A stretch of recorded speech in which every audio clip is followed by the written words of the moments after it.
सुप्रभात विद्यार्थियों। आज हम बाल गोविंद भगत का पाठ का कुछ हिस्सा शेष रह गया है ना, उसका भी हम अध्ययन कर लेते हैं। इसी के साथ हमारा ये पाठ संपूर्ण होगा। देखिए, इनके शब्दार्थ है। उमस, उमस का मतलब है घुटन। आसन जमा, चौकड़ी मारकर। करताल, तालियां। नृत्यशील, नाचने को होना। ओत प्रोत, भरा हुआ।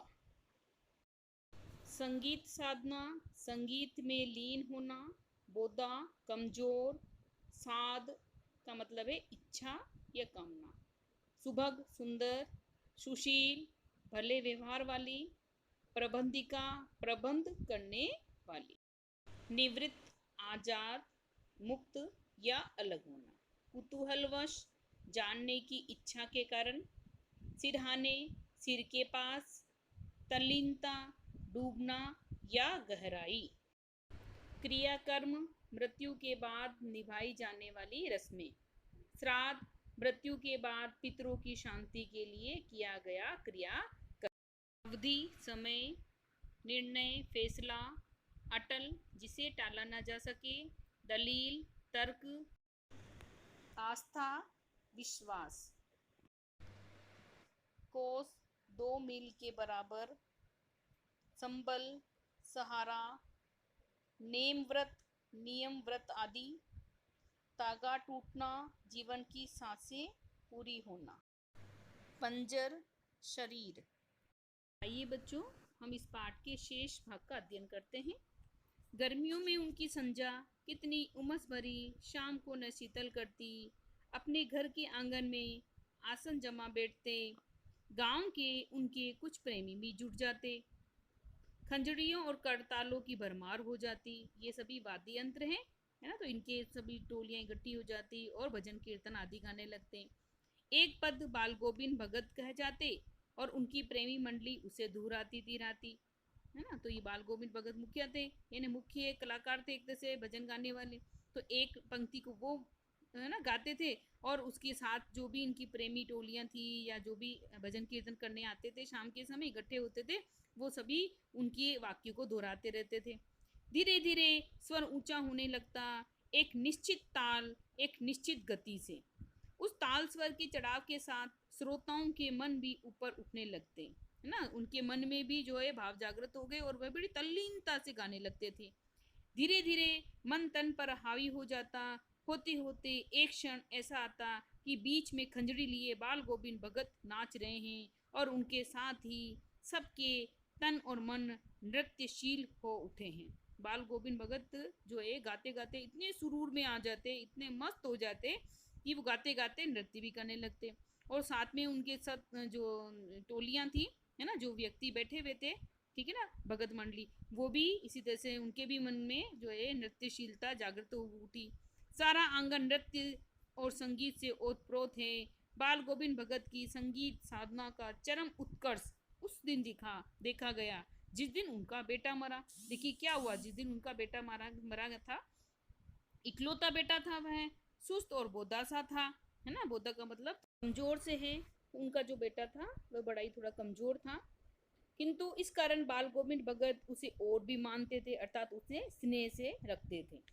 उनकी समझ में ऐसे आदमियों पर ज़्यादा नज़र रखनी चाहिए या प्यार करना चाहिए, क्योंकि ये निगरानी और मोहब्बत के ज़्यादा हकदार होते हैं, है ना। थोड़े कम बुद्धि के, कोई शारीरिक कमजोरी, कोई मानसिक कमजोरी वाले, है ना, की ओर इशारा कर रहे हैं बाल गोविंद भगत यानी लेखक। और उनका कहना है कि ऐसे व्यक्तियों को ज़्यादा लाड़ प्यार की जरूरत पड़ती है। बड़ी साथ से उनकी, है ना, उसकी शादी करवाई थी। पतो बड़ी ही सुभग और सुशील मिली थी, है ना, यानी बड़ी सुंदर भी थी, सुशील भी थी, अच्छे काम, है ना, घर के काम में। घर की तो वह पूरी प्रबंधिका बनकर भगत को बहुत कुछ दुनियादारी से निवृत्त कर दिया था, ना, अर्थात सारे घर की जिम्मेदारी उठा ली थी। उनका बेटा बीमार है, इसकी खबर रखने की लोगों को कहाँ फुर्सत, है ना, कहाँ इतनी लोगों को फुर्सत थी कि भाई भगत जी का बेटा बीमार है, चलो हम उसकी खैर खबर ले आए। किंतु मौत तो अपनी और सबका ध्यान खींच कर ही रहती है। हमने सुना बाल गोविंद भगत का बेटा मर गया, कुतूहलवश उनके घर गया, देखकर तो दंग रह गया, आश्चर्यचकित रह गया। बेटे को आंगन में एक चटाई पर लिटाकर एक सफेद कपड़े से उन्होंने ढांक रखा है।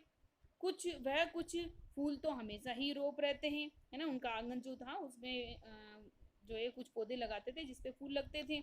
उन फूलों में से कुछ तोड़कर उस पर बिखरा दिए। बेटे की क्रियाक्रम में तूल नहीं किया, पतों से ही आग दिलाई, है ना, दिलाई उसकी। यानी हमारे हिंदू धर्म में है कि पुरुष ही जो है अग्नि, है ना, देता है, परंतु उन्होंने इस, है ना, नियम को, इस धर्म को, इस प्रथा को उन्होंने खंडन किया और अपनी जो पुत्र वधू थी उसी से ही आग दिलवा दी। क्योंकि जो ही श्राद्ध की अवधि, अवधि का मतलब समय पूरा हुआ, पतऊ के भाई को बुलाकर उसके साथ कर दिया और ये आदेश देते हुए कि इसकी दूसरी शादी कर दी जाए, है ना। तो यानी वह इसके आगे के भविष्य को देखते हुए और वह अपना पूरा जीवन कैसे बिताएगी यह सोचकर उन्होंने उसके पुत्र वधू के भाई को बुला लिया और उसको उसके साथ भेजने की भी अनुमति दे दी, भाई इसको लेकर जाओ और इसका दूसरा विवाह कर दीजिए। है ना, जाति में पुनर्विवाह कोई नई बात नहीं, किंतु पतऊ का आग्रह था कि वे यही रहकर भगत जी की सेवा बंदगी में अपने वैधव्य के दिन गुजार देगी। वैधव्य के मतलब विधवा, है ना। परंतु जो पतऊ थी, उनकी पुत्र वधू थी, वो इतना सेवा भाव में कूट कूट का भरा हुआ था, तो उसने कहा नहीं, मैं तो भगत जी की ही सेवा में, यानी अपने ससुर की सेवा में ही रात दिन एक कर दूंगी। लेकिन भगत जी को जो है उनका कहना था कि नहीं, यह अभी जवान है, वासनाओं पर बरबस काबू रखने की उम्र नहीं है इसकी, मन मतंग है, अर्थात मन चंचल है, कहीं इसने गलती से नीच ऊंच में पैर रख दिया तो नहीं, नहीं तू जा, है ना। तो कहीं ये कि जवान है, कहीं जो है नासमझी कर बैठे, है ना, तो कहीं हमारे इज्जत पे ही दाग धब्बा न लग जाए, है ना। इस वजह से वो कहती नहीं नहीं, तू यहाँ से चली जा। इधर पतो रो रो कर कहती मैं चली जाऊंगी तो बुढ़ापे में कौन आपके लिए भोजन बनाएगा, बीमार पड़े तो कौन एक चुल्लू पानी भी देगा, है ना। उसका तर्क भी सही था, ठीक है ना, पुत्र वधू का। बोले बुढ़ापा है और आपके पास अब कोई, है ना, क्योंकि परिवार में कुल 3 सदस्य थे, ठीक है, तो उसमें से बेटा तो वैसे ही चल बसा था और पुत्र वधू भी अगर मायके चली जाती तो ये अकेले पड़ जाते। और उसकी दलील ये थी कि अगर आप बीमार पड़ गए तो कौन आपके लिए भोजन बनाएगा, कौन आपको चुल्लू पर पानी भी पिलाएगा, है ना। मैं पैर पड़ती हूँ, मुझे अपने चरणों से अलग नहीं कीजिए। लेकिन भगत का निर्णय बड़ा ही अटल था, क्योंकि उन्होंने जो निर्णय ले लिया उस पर अपने कायम रहे। तू जा, नहीं तो मैं ही इस घर को छोड़कर चल दूंगा। यह थी उनकी आखिरी दलील, है ना। उन्होंने आखिरी तर्क ये दे दिया था कि भाई तू नहीं जाती तो मैं इस घर को छोड़कर चला जाऊंगा। इस दलील के आगे बेचारी की क्या चलती, है ना। अब सोचा अब तो मजबूर बस जो है उसे जाना ही पड़ेगा। बाल गोविंद भगत की मौत उन्हीं के अनुरूप हुई जैसा वो चाहते थे। वह हर वर्ष गंगा स्नान करने जाते। स्नान पर उतनी आस्था नहीं रखते जितना संत समागम और लोक दर्शन पर, है ना, लोगों की टोलियों के साथ भजन कीर्तन गाना, उसमें ज़्यादा इनकी दिलचस्पी थी। पैदल ही जाते थे, करीब 30 कोस पर गंगा थी, है ना, इतनी दूरी पर गंगा थी और वहां तक पैदल जाते। साधु को संबल लेने का क्या हक, यानी सहारा लेने का क्या हक, है ना, किसी की सहायता भी नहीं लेते थे। और ग्रस्त किसी से भिक्षा क्यों मांगे, है ना, ये भी उनकी सोच थी। अतः घर से खाकर चलते तो फिर घर पर ही लौट कर ही खाते, है ना, रास्ते में कुछ नहीं खाते थे। रास्ते पर खंजड़ी बजाते गाते, जहाँ प्यास लगती पानी पी लेते। 4-5 दिन आने जाने में लगते, किंतु इस लंबे उपवास में भी वही मस्ती, है ना, कहाँ उनका भूख प्यास बिल्कुल गायब हो जाती थी। अब बुढ़ापा आ गया था, किंतु टेक वही जवानी वाली, है ना, जो वो गाते थे, जो उनका राग जो था वही इतना ही, है ना, जो है दुरुस्त था। इस बार लौटे तो तबीयत कुछ सुस्त थी, हो सकता है कुछ बीमारी के कारण, कुछ थकावट के कारण। खाने पीने के बाद भी तबीयत नहीं सुधरी, थोड़ा बुखार आने लगा, किंतु नेम व्रत तो छोड़ने वाले नहीं थे, है ना, इतने बीमार थे, बुखार भी आ गया, पर फिर भी वही सुबह जल्दी उठना, स्नान करना, है ना, वो जारी रखा। वही दोनों जून गीत गाना, स्नान ध्यान, खेती बाड़ी देखना, है ना, तो अपना जो भी कर्म था उन्होंने काम नहीं छोड़ा।